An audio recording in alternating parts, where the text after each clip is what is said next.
Welcome to New Divide Outdoors. This video is going to be a little bit different than most of the stuff on this channel that you've seen so far.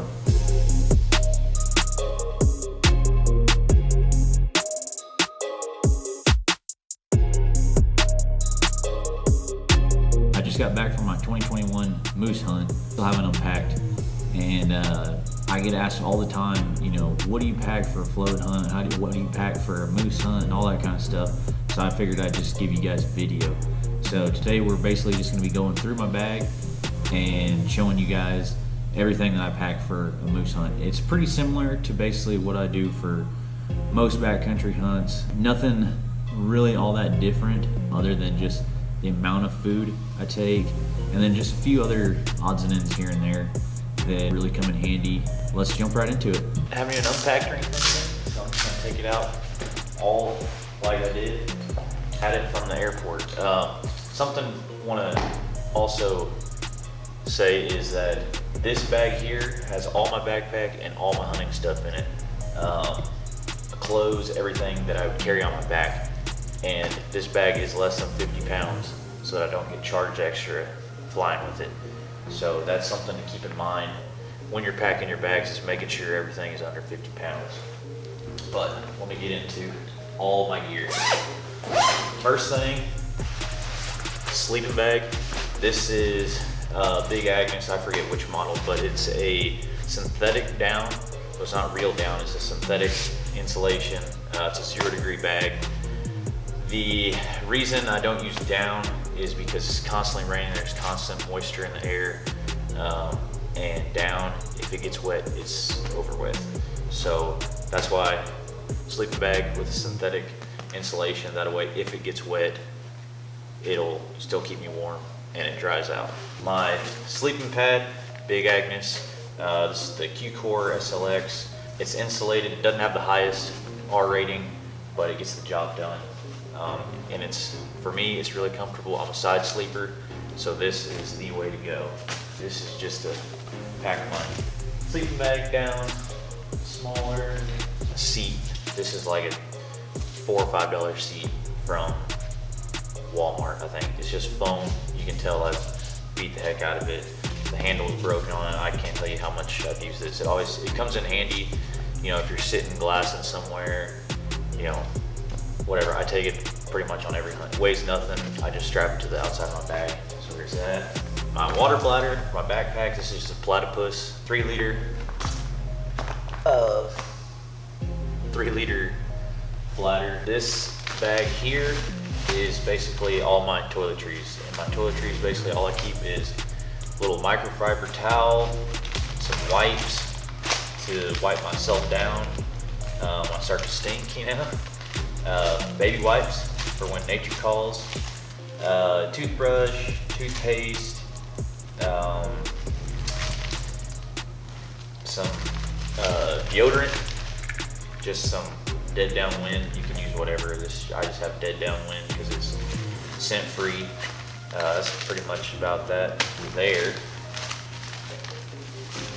And what you'll notice is I keep everything in separate little dry sacks. That way it stays organized, and I know what is what when I'm digging in my backpack.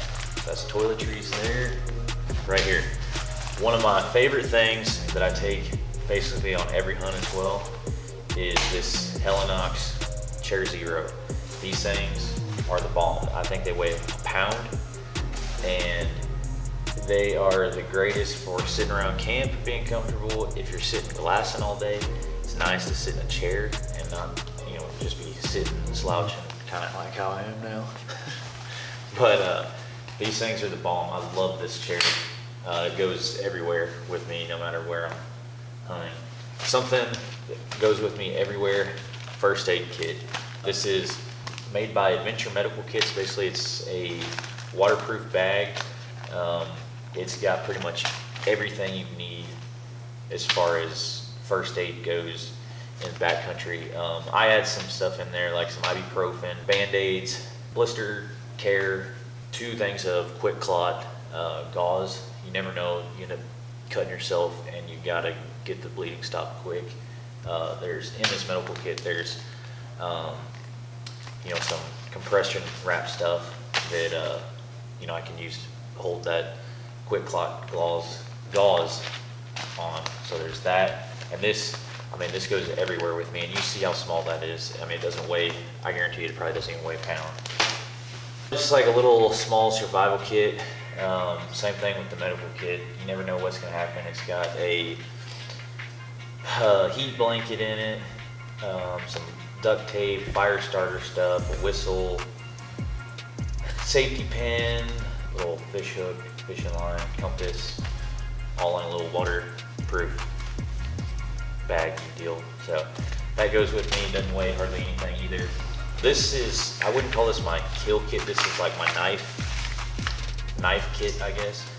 And I take with me one fixed blade knife, fancy. This is just a Rocky Mountain Elk Foundation knife that I got like 15 years ago that I just use for everything. Let's see, extra blades for Havalon knife, a couple of these blade remover installer deals. These things, if you ever use a Havalon, I suggest investing in some of these. They're just a few dollars for like a 10 pack or something. And basically what it is, you put that blade in there, close it, stick the knife in there, and you can either remove the blades or install new blades on there, and keeps you from cutting the heck out of your fingers or anything else. That way, always staying safe. And then multi-tool.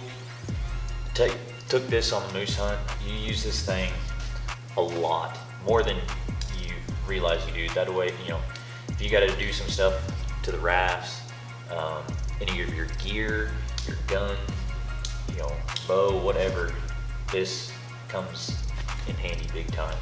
And also in this same bag, I keep spare filter for my water filter, and then some other little spare parts for it in case I need to do anything to it. Rain gear. So those are some rain pants and rain jacket. These, especially rain jacket on any hunt in Alaska, rain jacket is everything. This is the, I'm trying to remember what model. It's the Storm Tight jacket. Yeah, Storm Tight jacket. And it's not packable. You know, I mean, it's packable, but it doesn't pack down really small like the other one. This is everything. Keeps you dry, allows you to breathe so you're not sweating so bad when you have this on. These things are amazing. You got to have the best rain gear you can find up there. Gaiters. You saw me wearing gaiters in the videos. Gaiters there. You don't have to take these. Sometimes on float hunt, you know, you're in waders the whole time, so you don't even need rain pants. But I took rain pants because several reasons. Where we were going to be rafting, depending on where we got taken out, there was a possibility that we were going to go through about 10-12 miles of some pretty nasty rapids, and you don't know how bad they're going to be until you get there. And our plan was basically to, when we got to that section of river, pull over, shuck our waders, and put our rain pants on so we're not getting soaked. So that way, if something was happening with the boat, flip over, fall out, you're not filling up your waders and sinking to the bottom. So that was the plan. That's why I had the rain pants. Also use them for some other stuff, but that's the reason for rain pants. You don't have to. That's kind of like an optional thing to take. Boots.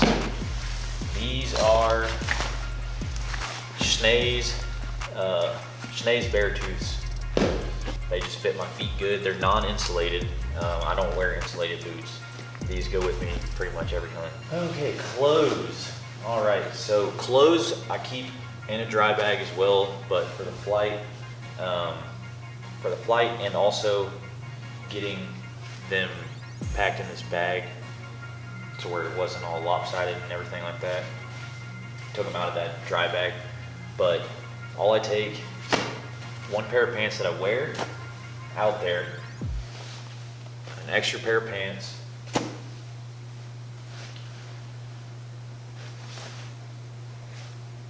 one pair of boxers, one short sleeve shirt, two long sleeve quarter zips, and two long john pants. All this stuff is wool. That way, if it gets wet, it still keeps you warm. That's very important. And wool does not keep scent, so you can wear these for 6-7 days and it not stink. If we weren't hunting for 20 days, I wouldn't take as many clothes. This is 20 days worth of clothes right here. Oh, and I also take a neck gaiter and a beanie. That's important to keep your head and neck warm. So I also take this is a fleece hoodie. It's real thin, super light. This is the First Light Sawtooth jacket. It's half wool and half polyester, nylon, something. But it's a sweet jacket. I'll put it on over this little hoodie for some extra warmth there. Belt. Can't go anywhere without a belt. Feel naked without one. Gloves. I take 2 pairs of gloves. These small wool ones. They're light, fingerless. They are nice to have. And then these leather ones, awesome, love those. Those are also First Light.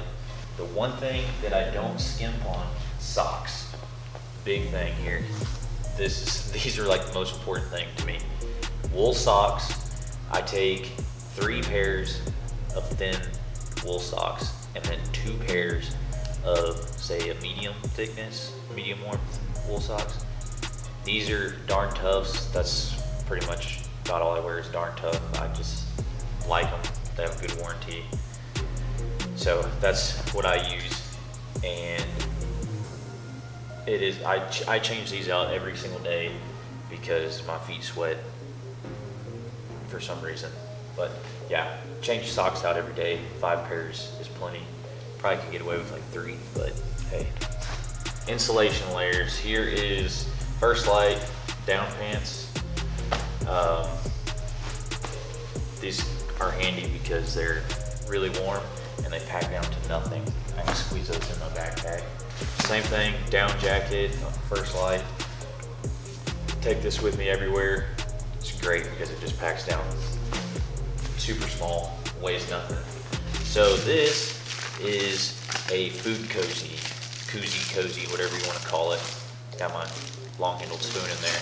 But this goes with me everywhere on every hunt, no matter what it is.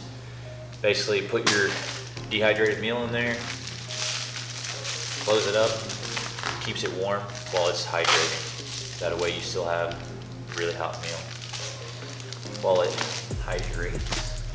This is my kill kit, basically here. There's nothing in it because, well, the game bags are on the meat and in the washer getting clean. So they're out. And then also I have a little bit of an issue, so I have to carry a little extra stuff in my kill kit. Is a antihistamine Benadryl and some goggles, and then also some gloves. A lot of people use gloves. I mean, I do, because not just because of blood, but so I'm allergic to deer dander. So anything in the deer family, their dander makes my throat swell up and my nose. I start sneezing like crazy. My eyes swell up, and I mean they'll swell up to where they're shut and I can't open them. So before I ever touch anything in the deer family, I always have to pop the Benadryl. And then when I'm cleaning them, getting the hide off, goggles are important. So that goes in my kill kit as well. One of the last few things here is basically a bed mat, or not bed mat, it's like bedroll type deal. All it is, real thin foam made by Seek Outside. I just lay this down to put my sleeping pad on, so that way it protects it from getting any punctures or tears in it, and also adds a little bit of warmth to it from sitting on the ground. Hiking sticks, important, especially if you're hiking with heavy loads.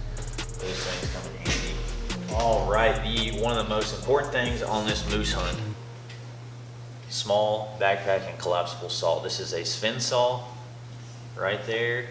I can see that. That's how you spell it. It's not a promotion for this company, but this is one of the greatest things ever. This thing does it all. It does quick work, especially to soft wood like pine, spruce, stuff like that, birch. This thing is the real deal. This is a little holder for my binoculars when glassing that I can set on my tripod, so I'm not sitting there holding them. I have steady glass to look through. Should go in this bag with all my electronic stuff. So this is for charging. I have a Goal Zero solar panel for charging.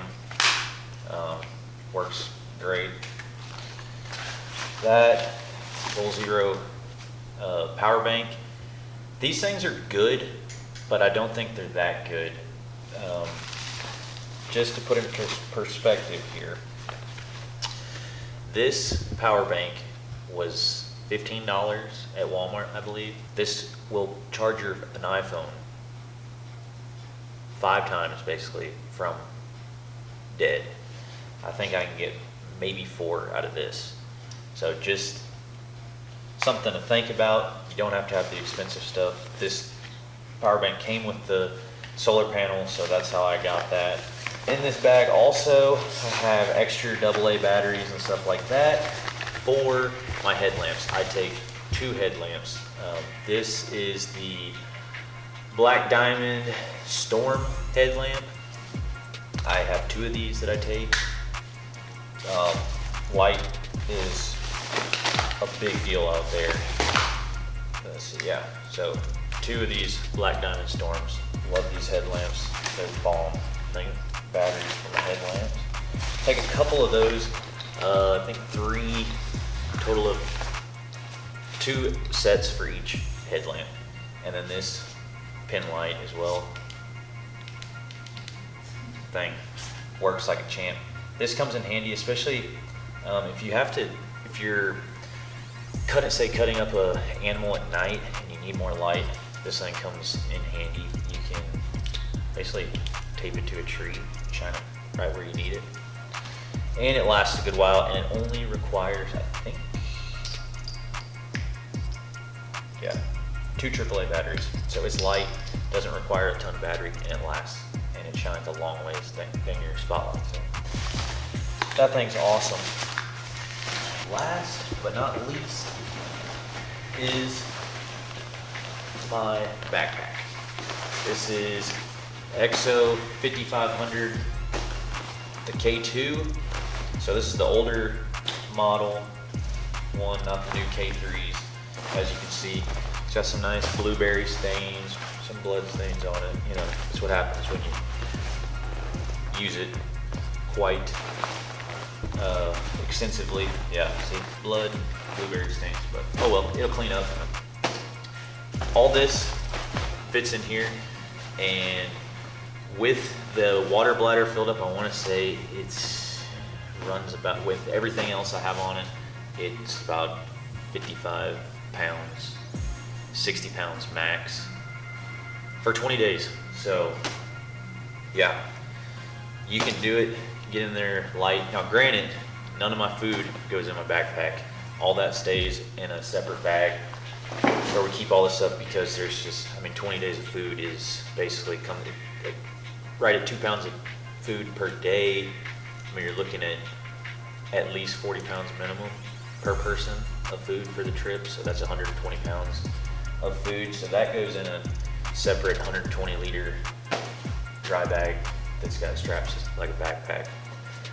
But that's all I take for the moose hunt. We take a couple other tools like a hatchet, a silky big boy saw for cutting antlers off of skulls, and cutting wood as well. We take a spotting scope, just one between the 3 of us, attach this to my tripod. Cook stuff, that all stays in a separate bag. Basically, all we take is one of those MSR Whisper Light. Works great. We take 1 can of camp fuel for that stove, and that's more than plenty. That also gives us, if we need to get a fire started with that fuel, we got that. tent, seek outside teepee, 8-man teepee, and a stove.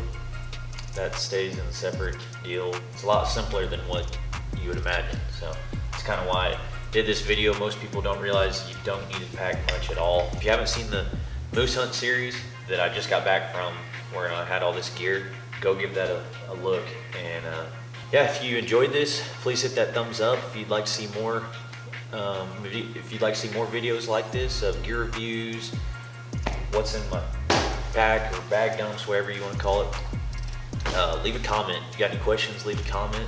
Hit that subscribe, and we'll see y'all next time.